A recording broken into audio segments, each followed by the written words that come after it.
Someone just asked me the question, what's wrong with homosexuality? If two people love each other, what is wrong with that? Well, in the face of that question, I just have to, in my mind, go all the way back to Creation Week, where God said in Genesis chapter 1, verse 26, "Let us make man in our image, after our likeness." In verse 27, "So God created man in his own image. In the image of God created he him, male and female created he them. And God blessed them, and God said unto them, Be fruitful and multiply and replenish the earth and subdue it. And God saw," in verse 31, "God saw everything that he had made, and behold, it was very good." He also says in chapter 2, regarding this marriage institution that he had created,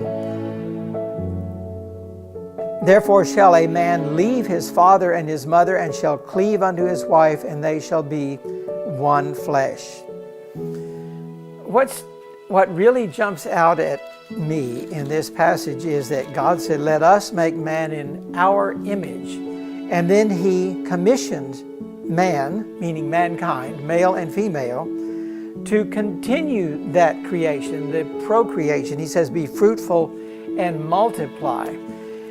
What a privilege God has given us as human beings to continue the creation that he started in the Garden of Eden. He made Adam and Eve in his image, and he allows us to continue that creation of mankind in his image. And I think about a mother and a father, a husband and a wife, when they come together as one in the act of sexual intimacy and procreation. I picture them saying basically what God said, "We are now, or let us now make a child in our image."